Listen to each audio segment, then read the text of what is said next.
Bismillahirrahmanirrahim. Adəm əleyhissalam hansı günah etmişdi?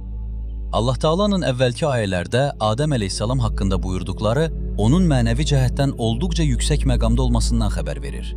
O, Allahın yeryüzündə canişini, böyük mələklərin müəllimi və səcdə etdikləri şəxs olmuşdur. Bu cür yüksək məqam sahibi olmuş Adəm əleyhissalam təbii ki, günah etməz.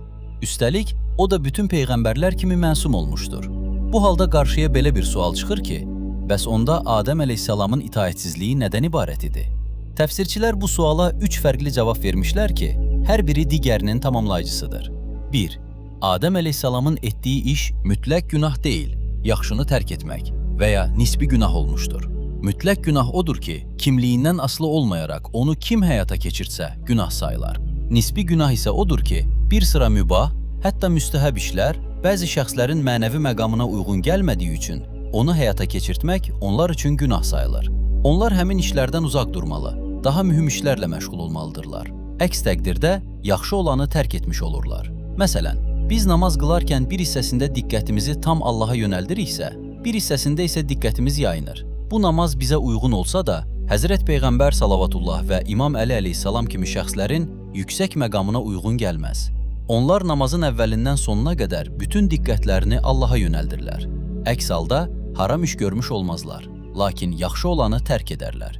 Adəm əleyhissalam da yaxşı olardı ki, həmin ağacın meyvəsindən yeməsin. Hərçənd ondan yemək ona haram edilməmişdi, sadəcə məkruh idi. 2.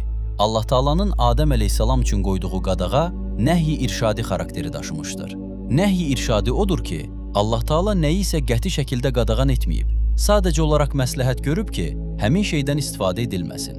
Əgər istifadə edilsə də, bu günah sayılmaz. Necə ki, həkim insana məsləhət görərək deyir ki, filan yeməkdən istifadə etmə, yoxsa xəstələnərsən.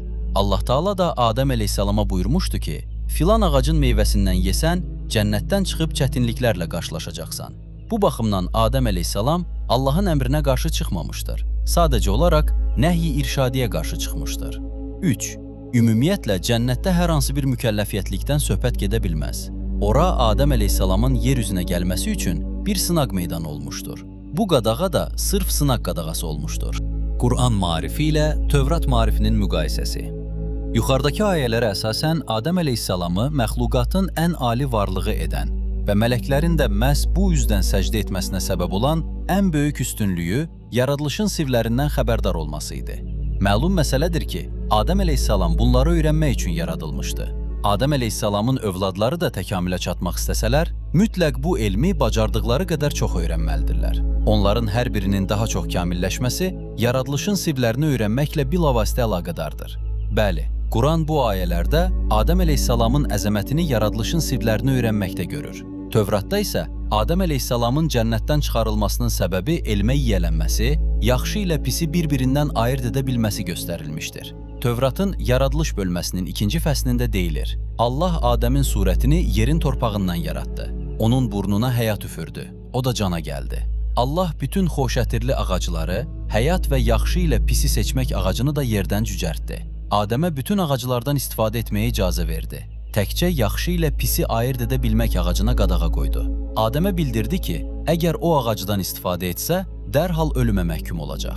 3-cü fəsildə deyilir: onlar, Adəm ilə Həvva, səhər çağı bağda gəzişən Allahın səsini eşitdilər. Özlərini tez ağacların arxasında gizlətdilər. Allah Adəmi səsləyib dedi: hardasan? Adəm cavab verir: sənin səsini eşidib qorxdum. Əynimdə paltar olmadığına görə gizləndim. Allah soruşur: sənə kim dedi ki, əynində paltar yoxdur? Məyər sənə qadağan etdiyim ağacdan istifadə etmisən? Adəm belə cavab verir: mənimlə birlikdə olmaq üçün yaratdığın qadın o ağacın meyvəsindən mənə verdi ki, yeyim. Allah deyir: indi artıq Adəm də yaxşı ilə pisi bir-birindən ayırt etməklə bizlərdən biri kimi olmuşdur.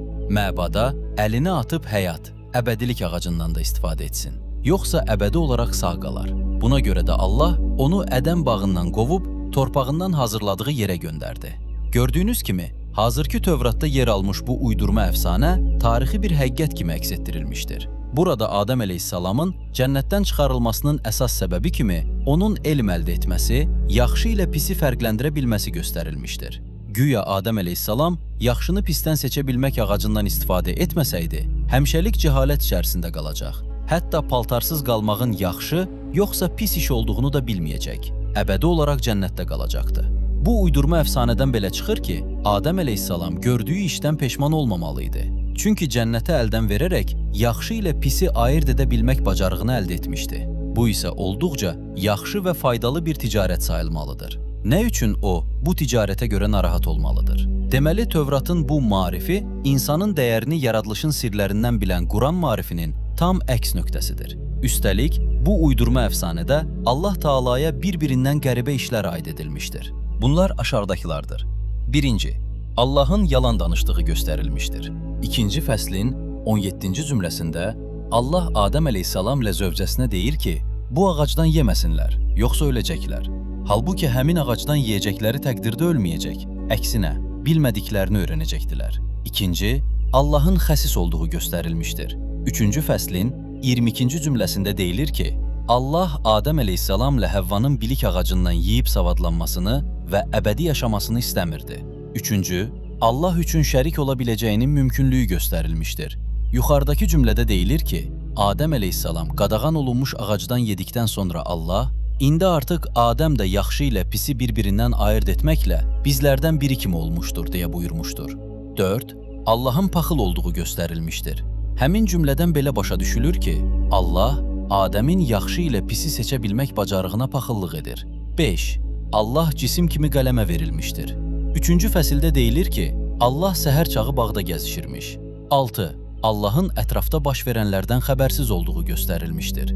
9-cu cümlədə deyilir ki, Allah Adəm əleyhissalamı səsləyib, onun harda olduğunu soruşur. Onlar isə özlərini ağacların arxasında gizlədirlər ki, Allah onları görməsin. Quran marifi ilə Tövrat marifinin müqayisəsi mövzusu. Quran və Sonuncu Peyğəmbər kitabından səhifə 127-dən 132-yə qədər iqtibasdır. Qeyd etmək lazımdır ki, bu cür uydurma əfsanələr Tövrata sonradan əlavə edilmişdir. Əgər sən də Quranı dərk edərək oxumaq istəyirsənsə, abunə ol və birlikdə öyrənək.